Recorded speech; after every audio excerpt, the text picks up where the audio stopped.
Afternoon RTI media. వార్తలకు స్వాగతం. ముందుగా ముఖ్యాంశాలు. ఆర్సెల్ఆర్ మిట్టల్ నిపాన్ స్టీల్ ప్లాంట్ కు శంకుస్థాపన కార్యక్రమంలో పాల్గొన్న ముఖ్యమంత్రి శ్రీ చంద్రబాబు నాయుడు. ఈ సందర్భంగా ప్రసంగం. అసెంబ్లీ సమావేశంలో పాల్గొన్న ఎమ్మెల్యే హరీష్ రావు. ఈ సందర్భంగా ప్రసంగం.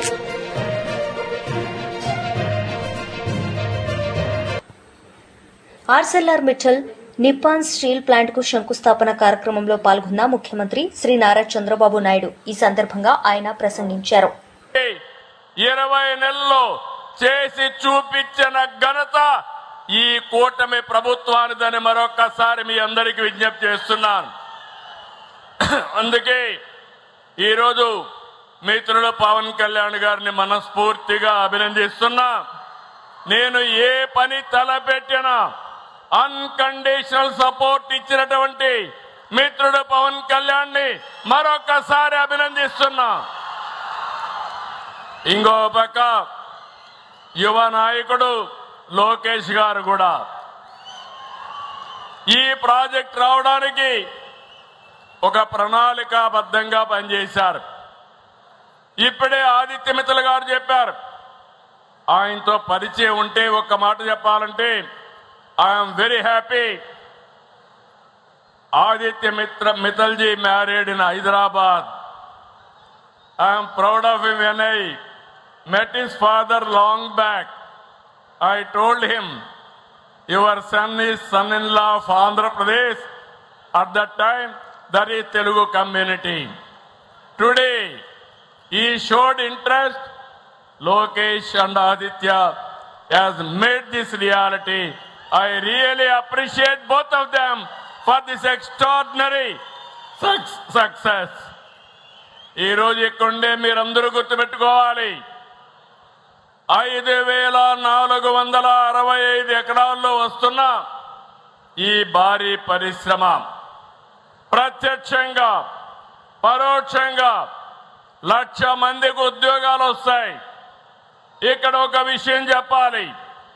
ఈ ప్రాజెక్ట్ రావడానికి, ఇక్కడ భూమి ఇవ్వడానికి ముందుకు వచ్చిన రైతాంగానికి మరొకసారి పేరు పేరున మనస్ఫూర్తిగా శిరస్సు వంచిన నమస్కారాలు తెలియజేస్తున్నాను. అమరావతి రైతులు ముందుకొచ్చారు. అమరావతి సాధ్యమైంది. ఈ ప్రాంతంలో మీరు ముందుకొచ్చారు. ఎలాంటి డిస్ప్యూట్ లేకుండా భూమి ఇచ్చిన రైతాంగాన్ని రాష్ట్ర ప్రభుత్వం తరపున మనస్ఫూర్తిగా అభినందిస్తున్నారు. భవిష్యత్తులో ఒక చరిత్ర తిరగరాయబోతున్నారు. ఈ ప్రాజెక్టు 2 దశల్లో పూర్తి చేస్తాం. మొదటి దశ 7.3 MMTPA, రెండో దశ 10.5 MMTPA ఉత్పత్తి చేస్తుంది. ఇది స్టీల్ ప్లాంట్ కాదు. ఈ రోజు మనం వేసిన ఫౌండేషన్ స్టీల్ సిటీకి ఫౌండేషన్ వేసామని మరొకసారి విజ్ఞప్తి చేస్తున్నాను. ఇప్పుడే విశాఖపట్నంలో స్టీల్ ప్లాంట్ ఉంది. ఈ రోజు ఇక్కడ నక్కపల్లిలో ఇంకొక స్టీల్ ప్లాంట్ వచ్చింది. ఈ స్టీల్ ప్లాంట్ దేశంలోనే అతిపెద్ద స్టీల్ ప్లాంట్. మనం వచ్చిన వ్యక్తులను చూస్తే ప్రపంచంలోనే ఉక్కు మనిషి అంటే దానికి మారు పేరు మిత్తల్ గారని చెప్పి కూడా నేను మీ అందరికీ విజ్ఞప్తి చేస్తున్నా. ఈ రోజు ఎక్కడ స్టీల్ వాడినా ఆ స్టీలు ఆర్సీఆర్ మిత్తల్ నుంచి వెళుతుంది. అలాంటి వ్యక్తులు ఇక్కడ రావడం జరిగింది. స్టీల్ ప్లాంట్ తో పాటు 50 MMTPA సామర్థ్యంతో క్యాప్టివ్ పోర్ట్ కూడా వస్తుంది. 316 ఎకరాలతో ఏర్పాటు చేస్తారు. 11,198 కోట్లు వ్యయంగానుంది. 6,000 మందికి ఉద్యోగాలు వస్తాయి. ఈ రోజు వేసిన ఫౌండేషన్ రేపటి నుంచి ఊపందుకుంటుంది. మీ అందరికీ హామీ ఇస్తున్నా. డిసెంబర్ 28కి కోల్డ్ రోల్డ్ స్టీల్ ప్రొడక్షన్ ప్రారంభమవుతుంది. 2037 జూన్ నాటికి ఫస్ట్ బ్లాస్ట్ ఫర్నేస్ అందుబాటులోకి వస్తుంది. అదే ఏడాది డిసెంబర్ నాటికి రెండో బ్లాస్ట్ ఫర్నేస్ పూర్తి చేసి ఫేజ్ 1 పూర్తి చేస్తారని చెప్పి నేను మీకు తెలియజేస్తున్నా. ఇక్కడి నుంచి నేషనల్ హైవేకి 4 లేన్ రోడ్ వస్తుంది. నీళ్లు ఇస్తున్నాం, ల్యాండ్ ఉంది, కరెంట్ ఇస్తాం. అప్పుడే కరెంటు కూడా ఏర్పాటు చేసుకున్నారు. ఇక్కడ స్టీల్ ప్లాంట్, దీనికి కావలసిన ఐరన్ ఓరు పైప్ లైన్ ద్వారా తీసుకొస్తున్నాం. నేను ఈ విషయంలో ప్రధానమంత్రి గారిని అభినందిస్తున్నాను. పైప్ లైన్ ద్వారా ఐరన్ ఓర్ తేవాలంటే చాలా ముందుకొచ్చి డిపార్ట్మెంట్కి ఆదేశాలు ఇచ్చిన వ్యక్తి ప్రధానమంత్రి గారని చెప్పి నేను మీకు తెలియజేస్తున్నా. దీనివల్ల ఈ ప్రాంతం రూపురేఖలు మారుతాయి. రవాణా, hotel industry, real estate, education, health సహా అనేక మార్పులు వస్తాయి. యువతకు ఉద్యోగాలు వస్తాయి. అందుకే మీరందరూ గుర్తుపెట్టుకోవాలి, ఇప్పటికే 25 పాలసీలు కొత్తగా తీసుకొచ్చాం. ఈజ్ ఆఫ్ డూయింగ్ బిజినెస్ నుంచి స్పీడ్ ఆఫ్ డూయింగ్ వైపు మనం ముందుకెళ్తున్నాం. పరిపాలన అనుమతులు అన్ని కూడా దగ్గరుండి ఇచ్చాం. నా ఉద్దేశం, నేను ఒకటే మీ అందరికీ విజ్ఞప్తి చేస్తున్నాను. ప్రపంచంలో ఎక్కడా లేని విధంగా ఇంత తొందరలో భూసేకరణ చేసిన ఏకైక ప్రభుత్వం ఆంధ్రప్రదేశ్ ప్రభుత్వం. ఆంధ్రప్రదేశ్ రాష్ట్ర ముఖ్యమంత్రిగా చంద్రబాబు నాయుడు అని నేను చెప్తున్నాను. దేశంలో పెట్టుబడులకు బెస్ట్ ప్లేస్ ఆంధ్రప్రదేశ్. అద్భుతమైన పారిశ్రామిక పాలసీలు తీసుకొచ్చాం. ఫ్రెండ్లీ, ఇండస్ట్రీ ఫ్రెండ్లీ ప్రభుత్వం. భూములు.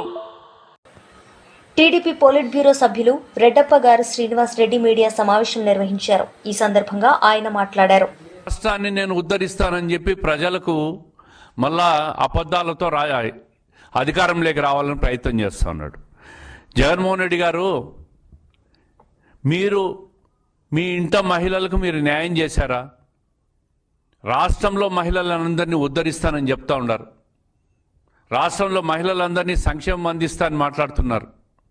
నేనే మహిళలకు అండా అని మాట్లాడుతున్నారు. మీ ఒక చెల్లికేమో తండ్రిని దూరం చేశావు, ఇంకో చెల్లికి ఆస్తిని దూరం చేశావు, తల్లికి కొడుకు ప్రేమను దూరం చేసేసావు. ఈ రకంగా ఇంట్లో ఉన్న మహిళలను, చెల్లెలను, తల్లులను నువ్వు మోసం చేసి ముంచేసి రాష్ట్రంలో మహిళలందరినీ ఉద్ధరిస్తానని చెప్పి రోడ్డెక్కి మాట్లాడితే ఇంకా ప్రజలు నమ్మే పరిస్థితిలో ఉండారా జగన్మోహన్ రెడ్డి గారు? మీరు ఒక 5 సంవత్సరాలు తండ్రికి అధికారం ఇస్తే తండ్రి అధికారాన్ని అడ్డం పెట్టుకొని 1000 కోట్లు సంపాదించేసినావు, క్విట్ ప్రోకోలు చేశావు, 11 ఈడీ సిబిఐ కేసుల్లో ఉన్నావు, ఇంకా కోర్టు చుట్టూ తిరుగుతూ ఉండవు. ఒక్క ఛాన్స్ ఇవ్వండి, రాష్ట్రాన్ని ఉద్ధరిస్తానని చెప్పి ప్రజలను నమ్మించి 2019 నుంచి 24 మధ్య రాష్ట్రాన్ని అతలాకుతలం చేసేసి వద్దు బాబాయ్ నువ్వు జగన్మోహన్ రెడ్డి గారు అనే విధంగా 164 సీట్లు కూటమి ప్రభుత్వానికి ఇచ్చి 11 సీట్లకు పరిమితం చేశారు నిన్ను. మళ్ళీ 2 సంవత్సరాలు ఈ ప్రభుత్వం రాష్ట్ర ఆర్థిక పరిస్థితి నుంచి గట్టెక్కించే పరిస్థితిలో పనిచేస్తూ రాష్ట్రానికి ఒక బ్రాండ్ వాల్యూను క్రియేట్ చేస్తూ రాష్ట్రానికి పెట్టుబడులు వచ్చే విధంగా, సంపద సృష్టించే విధంగా, మళ్ళీ ఆదాయం పెరిగి సంక్షేమం అభివృద్ధి 2 ముందుకు తీసుకుపోయే పరిస్థితుల్లో 20 నెలలుగా కష్టపడి మా ముఖ్యమంత్రి చంద్రబాబు నాయుడు గారు, అదేవిధంగా యువనేత నారా లోకేష్ గారిని నిరంతరం శ్రమిస్తూ ఉంటే మళ్ళీ ఈ ప్రభుత్వం మీద బురద జల్లి ఈ రాష్ట్రాన్ని నేనే మళ్ళీ ఉద్ధరిస్తానని చెప్పి మళ్ళా రోడ్డెక్కి మాట్లాడే పరిస్థితికి వచ్చారు జగన్మోహన్ రెడ్డి గారు. ఎంతకాలం నీ అబద్ధాలు నమ్ముతారని చెప్పి నేను అడుగుతా ఉండా. సామాన్యంగా రాజకీయాల్లో రివెంజ్ పాలిటిక్స్ నడుస్తూ ఉంటాయి. అధికార పార్టీ ప్రతిపక్ష పార్టీ మీద, ప్రతిపక్ష పార్టీ అధికార పార్టీ మీద అధికార మార్పిళ్లు జరిగినప్పుడు జరుగుతూ ఉంటాయి. నువ్వేమో నీ కుటుంబం మీదే రివెంజ్ పాలిటిక్స్ నడుపుతూ ఉండవు. చెల్లి మీద రివెంజే, తల్లి మీద రివెంజే, ఎవరిని మీద మాట్లాడినా కుటుంబ సభ్యుల మీదే రివెంజ్ తీర్చుకునే పరిస్థితికి నువ్వు వచ్చినావు. అంటే రాజకీయాల్లో రివెంజ్ను పక్కన పెట్టి కుటుంబం మీద రివెంజ్ తీర్చుకునే పరిస్థితికి జగన్మోహన్ రెడ్డి గారు వచ్చారు ఈరోజు. అంతర్జాతీయ రాజకీయ విశ్లేషకులు, న్యాయ కోవిదులు అందరూ కూడా ఆర్థిక ఉగ్రవాది, టెర్రరిస్ట్ కన్నా ప్రమాదం జగన్మోహన్ రెడ్డి గారు అని చెప్పిన తర్వాత కూడా ఇంకా నీకు ఈ రాష్ట్రాన్ని ఉద్ధరిస్తానని చెప్పి ఏ విధంగా మాట్లాడుతున్నారో నాకు అర్థం కావడం లేదు. జగన్మోహన్ రెడ్డి గారు తన పాలనలో land, sand, mine, wine, ganja, drugs మాఫియాలన్నింటినీ కూడా పెంచి మాజీ మంత్రి ప్రస్తుత ఎమ్మెల్యే హరీష్ రావు అసెంబ్లీ సమావేశానికి హాజరయ్యారు. ఈ సందర్భంగా ఆయన మాట్లాడారు. మీ మాటల్లో దళితుల మీద ప్రేమ నిజమైతే వెంటనే పోలీసు వాళ్ళ ల్యాండ్ కమిషనరేట్ రద్దు చేయండి, దళితులకు తిరిగి వాపసు ఇవ్వండి, నేను మీకు వచ్చి నేనే సన్మానం చేస్తా. అట్లే మీరు అక్కడెక్కడో ఇంకో దగ్గర జరిగింది అన్నారు కదా, దాన్ని కూడా రద్దు చేసి తక్షణమే మీరే ప్రభుత్వం కదా, now give it back to the ఎస్సీస్. We appreciate. ఇప్పుడు సిద్దిపేట లిడ్ క్యాప్ ఏదైతే ఉందో పోలీస్ కమిషనరేట్ రద్దు చేయండి, పోలీసు వాళ్ళ దగ్గర నుంచి భూములు వాపస్ తీసుకోండి, పోలీసు వాళ్ళకి వేరే దగ్గర ఇవ్వండి, లిడ్ క్యాప్ భూములు వాళ్ళకి ఇవ్వండి. We feel happy, we appreciate. అధ్యక్ష కంక్లూడ్ చేయండి. చేస్తా అధ్యక్ష. కంక్లూడ్ చేయండి. వాళ్ళు లేచి మాట్లాడినప్పుడు నేను సమాధానం చెప్పొద్దా? కంక్లూడ్ చేయండి. కొద్దిగా ఆగండి సార్. కంక్లూడ్ చేయండి సార్. మన గిరిజనుల గురించి మాట్లాడుకుందాం సార్. జర ఆగండి సార్. కంక్లూడ్ చేయండి. ఇక్కడ నేను ఎస్సీలోనే ఉన్నా, జర ఆగు సార్. ఎస్సీల గురించి మాట్లాడుకుందాం. కంక్లూడ్ చేయండి. అరే మనోళ్ళ గురించి మాట్లాడుకుందాం సార్. తండాలని ఆగమైతున్నాయి సార్. జర ఆగు సార్. తండాల గురించి మాట్లాడండి సార్. కంక్లూడ్ చేయండి సార్. తండాల గురించి మాట్లాడండి సార్. కంక్లూడ్ చేయండి. అధ్యక్ష, ఎస్టీల గురించి విన్నాం. ఎస్టీల గురించి ఒకసారి చాలా ఉంది కానీ నేను కట్ షార్ట్ చేసి మాట్లాడతా అధ్యక్ష. గిరిజన విద్యార్థులకు పోస్ట్ మెట్రిక్ స్కాలర్షిప్ల కోసం బడ్జెట్ లో 65 కోట్లు పెడితే పెట్టిన ఖర్చు 1,75,00,000. ప్రీ మెట్రిక్ స్కాలర్షిప్లకు బడ్జెట్ లో 53 కోట్లు పెడితే పెట్టిన ఖర్చు 5 కోట్ల రూపాయలు. విదేశాల్లో చదువుకునే గిరిజన విద్యార్థుల కోసం బడ్జెట్ లో పెట్టిన డబ్బులు 38 కోట్లయితే పెట్టిన ఖర్చు కేవలం 16 కోట్ల రూపాయలు అధ్యక్ష. ఆనాడు కేసీఆర్ గారు గిరిజనులకు 10% రిజర్వేషన్ అంటే 10% రిజర్వేషన్ ఇచ్చాం, తండాలను గ్రామ పంచాయతీలు చేశాం, తండాలకు రోడ్లు వేసే ప్రయత్నం చేసినాం. కానీ మీరేం చేస్తున్నారు అధ్యక్ష? ఇవాళ గిరిజన పిల్లల స్కాలర్షిప్ల కోసం బడ్జెట్ లో పెట్టిన నిధులు ఖర్చు చేయకుండా 1,750 కోట్ల రూపాయలు ఇవాళ గిరిజన విద్యార్థుల డబ్బుల మీద కోత పెట్టారు అధ్యక్ష. ఒకవైపు నిధులు మళ్లిస్తున్నారు, ఇంకొక వైపు గిరిజనుల భూములన్నీ కూడా తీసుకునే ప్రయత్నం చేస్తున్నారు. భట్టి గారు, మరి అధికారులు మీ దృష్టికి తెచ్చారో లేదో, ఎంత జిమ్మిక్ అంటే మీ బడ్జెట్ నాకైతే చాలా బాధతో మాట్లాడుతున్నా అధ్యక్ష. హౌసింగ్ డిపార్ట్మెంట్ కి ఈసారి బడ్జెట్ లో ఎన్ని డబ్బులు పెట్టారు? ఏదో 7,000 కోట్ల చిల్లర పెట్టిండ్రు. దాంట్లో జీతాలు, హడ్కో అప్పులు కట్టంగా మిగిలేదు 5,500 కోట్లు మిగులుతాయి.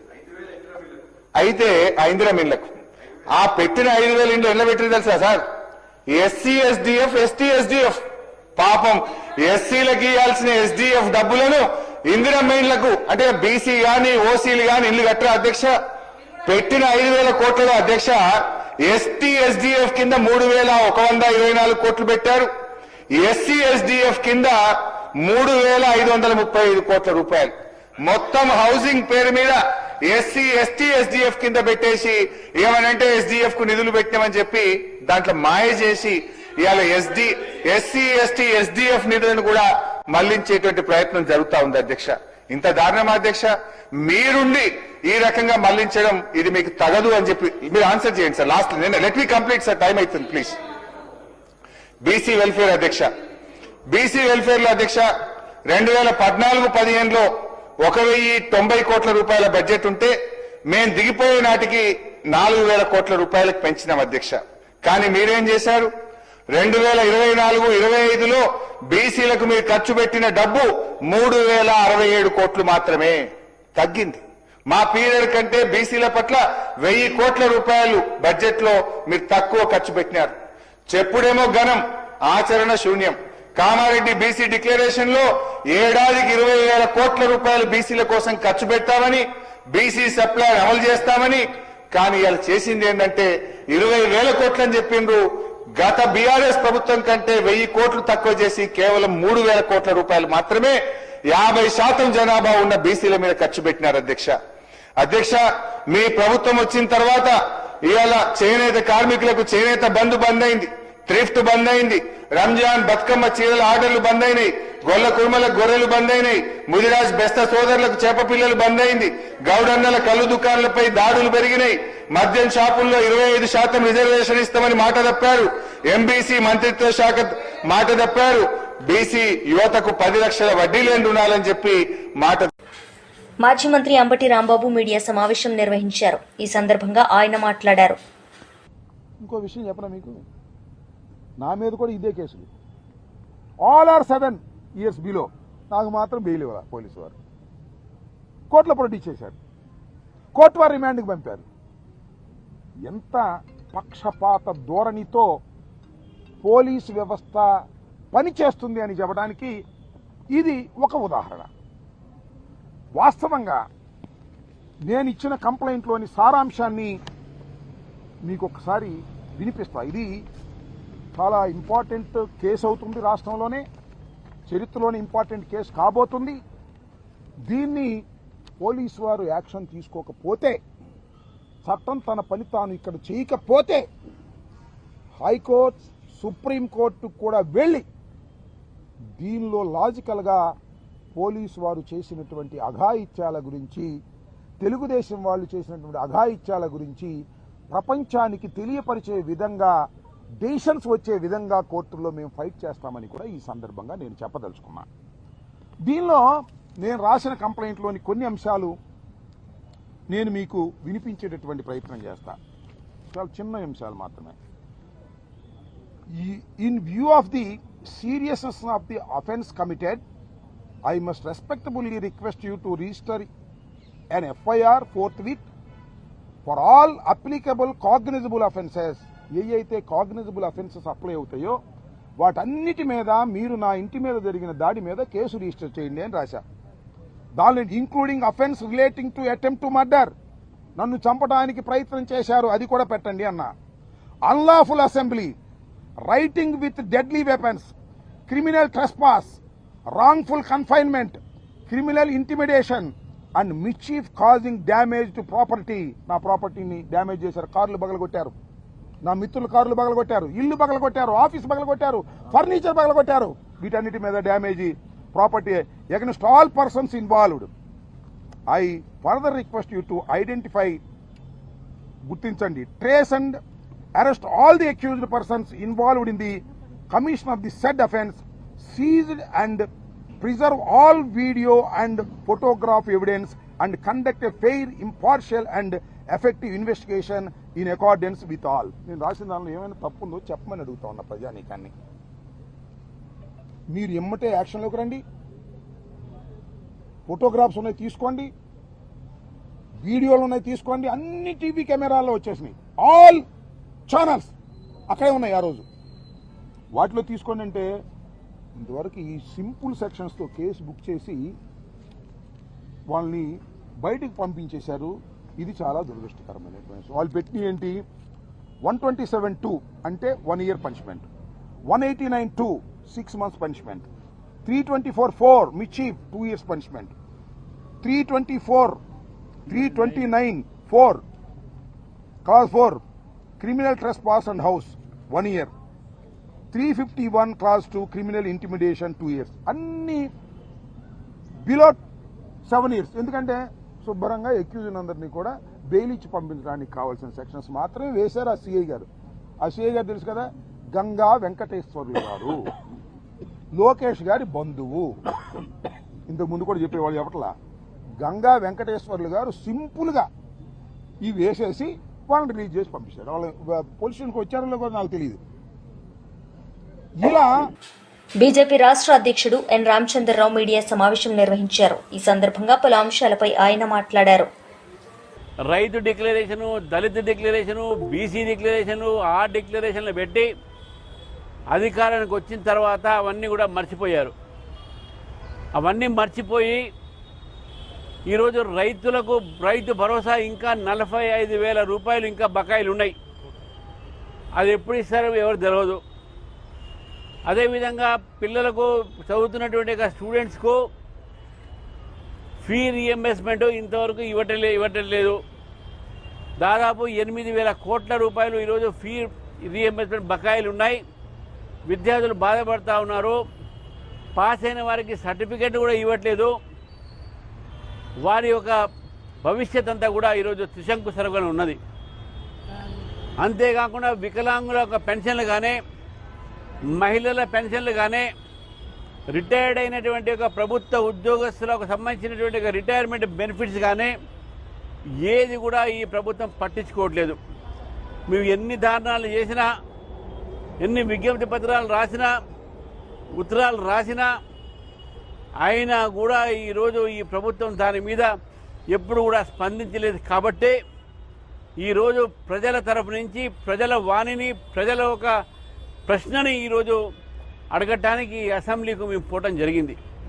మమ్మల్ని ఈరోజు అసెంబ్లీ దగ్గర అరెస్ట్ చేయటము ఇది కేవలం ఈ ప్రభుత్వం ఒక అణచివేత విధానాన్ని ఈరోజు నిదర్శనంగా మనం తీసుకోవాల్సిన అవసరం ఉన్నది. దాదాపు 9 పోలీస్ స్టేషన్లలో దాదాపు 800 మంది పైగా కార్యకర్తలు ఈరోజు అరెస్ట్ అయ్యి ఇంకా దాంట్లో ఆ పోలీస్ స్టేషన్లో ఉన్నారు. దాంట్లో దాదాపు 150 మంది మహిళలు ఉన్నారు, యువమోర్చా సంబంధించిన కార్యకర్తలు ఉన్నారు. కాబట్టి అక్కడ ఉన్నటువంటి ఒక కార్యకర్తలందరూ కూడా ఈరోజు వారి తెలంగాణ ప్రజల పట్ల నించొని వారి పట్ల పోరాటం ఈరోజు చేశాం. ఈ పోరాటం ఇప్పటితో ఆగదు, ఇది ముందుకు పోతూనే ఉంటుంది. ఈ ప్రభుత్వం వ్యతిరేకంగా ప్రభుత్వం చేసే తప్పిదాల్ని మేము దీని మీద పోరాటాన్ని సాధిస్తాం. ఇది మొట్టమొదటి ఒక ఏదైతే కార్యక్రమం కాదు, గతంలోకి మేము ఎన్నో కార్యక్రమాలు చేసినాము. రానున్న రోజుల్లో కూడా ఉద్యమ రూపంలో మా కార్యక్రమాలు చేస్తామని చెప్పేసి కూడా మీ ద్వారా తెలంగాణ ప్రజలకు తెలియజేస్తూ ఈ ప్రభుత్వాన్ని కూడా మేము హెచ్చరిస్తూ ఉన్నాం. మీరు ఇచ్చిన గ్యారంటీల్ని మీరు తప్పకుండా అమలు పరచాల్సిందే అని చెప్పి భారతీయ జనతా పార్టీ డిమాండ్ చేస్తూ ఉన్నది.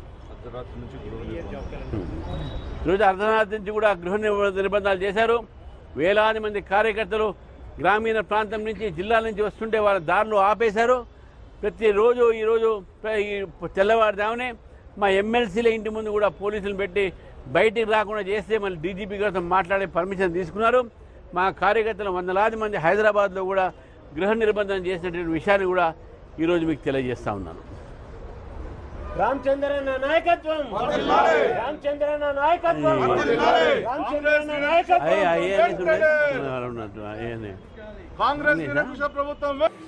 ఎంపీ భార్గవి భరత్ మీడియా సమావేశం నిర్వహించారు. ఈ సందర్భంగా ఆయన మాట్లాడారు.